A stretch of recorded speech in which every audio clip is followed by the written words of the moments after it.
What's up, guys? Welcome to another video. This video we're going to be looking at a unique USB-C hybrid, I guess you want to call it a hub, but they're kind of calling it a SSD enclosure adapter. Okay, I prefer hub, but this is from Satechi, and what's unique about this hub is that it's got built-in storage.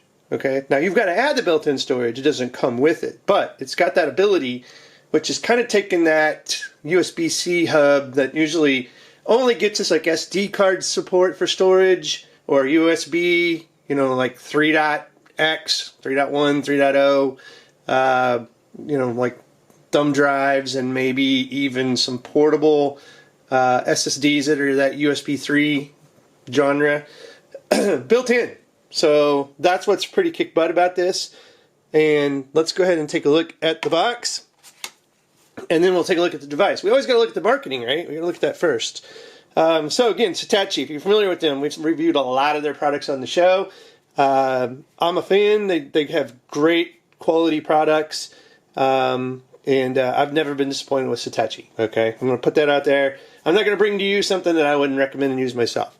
USB-C hybrid SSD enclosure adapter. Adapter? I don't know. Read that one. And so on the back, it's got a little bit of specs. So M.2 SATA is what you're going to have to use in this. I'm sorry, it's not NVME compatible, so you're not going to get that blistering fast support. I don't know why they decided not to do NVMe, if it was for heat reasons, if it was for size, you know, whatever. This does not support NVMe.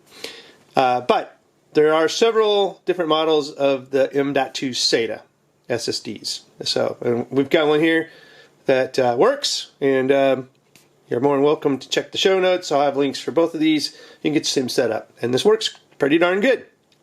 And for the price, this was like the best bang for the buck. I didn't want to go huge. I just had 120 gig, so didn't break the bank, and I got a pretty beefy size card, right? Also, it's got 2x USB-A 3.0 ports. So again, the hub features. It's also going to give you HDMI video port, right? And it is 4K, in case you're wondering. And it's also got a USB-C PD port, which is the fast charge power pass-through, basically, set up there. So you're getting all that in this hub. So shut up, Marty, take a look at the hub. Alright, here's the hub. So good, nice space gray, matches the Macs, matches that whole motif. If you go with space gray, even silver, you know, matches that pretty good. Nice aluminum, heavy duty build, doesn't feel cheap. Got HDMI, upside down, 2 3.0 ports, your power right here. Again, it's just got a lightning bolt, power, don't believe that's data. And then it's got a nice cable, another nice USB-C, again aluminum and housed on the plug. But the cool part is, so no tools needed, right? We're just going to pop that lid off, and look, we have our SD card right here, solid state drive, boom, and super easy to install, right? So you just remove this, it pops up, we unplug it. It's that easy. Here's the internals. Now, if you're wondering, this is an M.2 2280, which is the last port right here. Okay, so you get these little rubber stoppers. There's 2 of them in here. Okay, so you can do a 2230 model, a 2242 model, a 2260, or a 2280. Again, this is an ADATA Ultimate SU650 M2 2280 SATA 6 gigabytes per second SSD, and it says 3D Nano, 120 gigs. Guaranteed this will work, because you're going to see some speed requirements here. So super easy to install this. Again, this is a tool-free install. All you do is you take your little rubber stopper, you go ahead and put this inside, and then you simply So now you've kind of got this already, and you just plug it in. Mind you, it's a little harder behind the camera. And then we just poke it down in the little hole here. Doesn't sound right. And again, it's much easier to not be behind the camera, but now we're in. And then we just slide the lid back on. And we have installed our SSD. Anyway, behind the camera is not as easy. Trust me, it was easy the first time. There you go. You now have a working hub with built-in storage.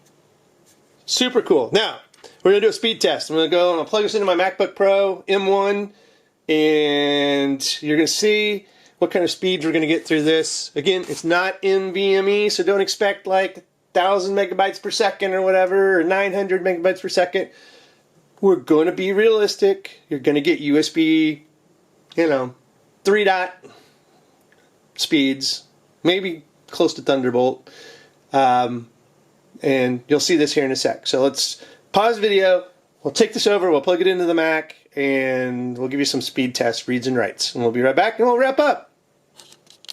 Alright guys, ready? We've got the A data selected, and we're going to hit start.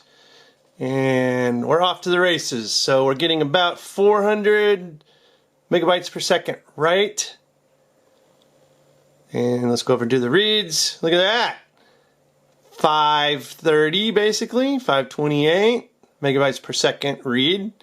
And we're going second pass over on the right, looking like we're going to maintain that exact same speed. Let's see if we can continue on the reads on that side. Yep. So pretty darn speedy, really, for this test. So if you're wondering the speeds you're going to get in performance on the A data drive that I've put in here, and just the hub in general, the hub's built correctly. It's not going to degrade speeds like that you wouldn't be expecting to get on the data that you're purchasing. So overall, I think this is a really good platform. And if you're looking for something to like have multi-functions, then this is the hub/SSD enclosure for you. If you like this video, guys, give it a thumbs up, subscribe to the show, and as always, thanks for watching, and have a good one.